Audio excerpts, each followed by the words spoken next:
everyone! I wanted to do something a little different and go over a recent heroic Fyrakk kill that I did on my Druid. I'll be going over certain mechanics of the fight that affects healers and strategies that I use to combat them. I'll also be inserting clips of a kill I did on my Shaman to show other parts of the fight. With that being said, let's get into it! I start off most pulls by throwing out as many rejuves as I can during the countdown. You don't have to do this unless there's a lot of damage coming in within the first few seconds of the fight, but I like to start up the fight with a few hots out already. I will normally regen some mana by drinking at around 3 seconds. As you can see, I did not do that, and I am starting the fight at around 90% mana, which isn't ideal. Your main priority in P1 is to manage the debuffs that go up periodically. These debuffs will continue to stack, causing more damage to the player until they're dispelled.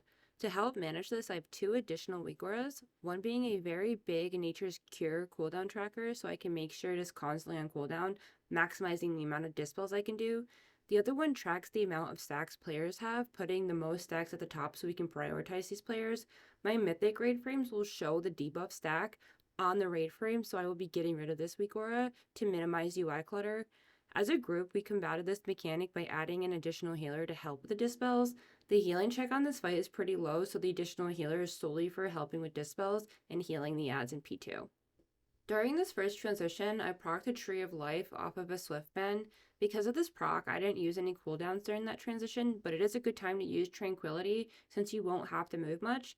This isn't a prog kill for us, so we don't have any healing cooldowns assigned, but if you do, make sure to follow those, and if they don't feel right, reach out to your healing officer to see if there are any changes you can make. We're constantly editing our cooldowns on prog.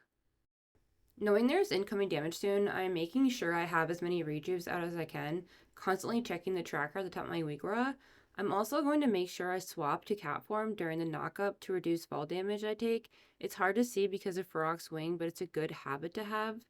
During this intermission is a good time to cool down due to the constant taking damage. As you can see, I dropped to around 6 rejuves and the number was red. I really like this tracker because the number itself will change from red to orange to green. So at a quick glance, I know either to rejuve more or that we're good for right now. Before I flourish, I like to have above 10 rejuves and do a Swiftman Wild Growth combo to maximize the output of flourish. For phase 2, we decided that as a Resto Druid, I would focus on healing the raid, and other healers will help focus on healing the ads. This is because certain classes are better at healing the ads, such as the Shamans, Evokers, and Priests. The healing ads will appear here and walk towards the tree.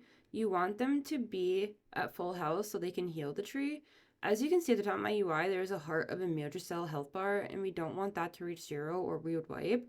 The only way the healing ads die is if you hit them with mechanics such as the lines in the ground. For this reason, you want to make sure to not hit them.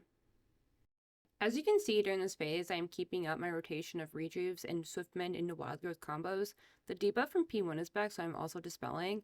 I'm starting to run low on mana and need to drink the mana potion. This is the 10-second channel, so when I'm progging on a fight, I like to find the best time to be able to drink the entire potion, and here is where I found is best for Heroic.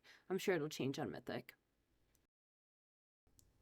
Here's a clip of my Shaman to show more of the ad healing. I start off by selecting one of the ads and casting Chain Heal. I edited the nameplates in my UI to make them easier to select.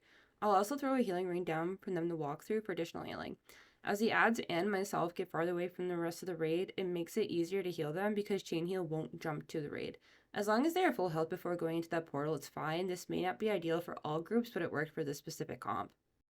Transitioning back to my Druid, I'm keeping up with the same rotation of maintaining hot, sending Grove Guardians out, Swiftmend into Wild Grows, and Dispels. These are the main abilities in your rotation you want to be constantly using with cooldowns between. I wanted to show more of this phase because we actually kill a lot of ads with the mechanics. In Heroic, this isn't as detrimental as long as your Heart of a Madrasel is healthy. As you can see, ours goes up to around 50%, which is fine, but you want to avoid killing the healing ads as much as you can. Going into phase 3, which is the final phase, I wanted to point out that my mana is very low. Being at a new class and the mana changes they made for this tier has made managing mana a bit difficult for me. I am working on it, and even since this kill, I've gotten better at it. Knowing exactly when damage is coming out and having cooldowns assigned will make this easier because I'll know when to ramp. Ramping just means blanketing the raid in hots so they will start healing immediately upon incoming damage. Innervating yourself during your ramp phases is the best use for innervate. You'll also want to ramp before flourish for the best output. As you can see, I pop tree and I'm innervating myself once it's off cooldown to get as many hots out as I can. When the situation is ideal, I like to Swift Mend, pop tree, innervate wild growth so you can get the additional wild growth hots, and then start casting regifs.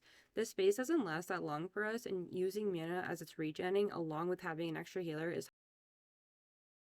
Alright, so let me know if you have any questions. I had a lot of fun making this video and would like to do it again in the future. I'm actually thinking about making a video going over my UI, so let me know if you have any questions for that or anything else. Thanks!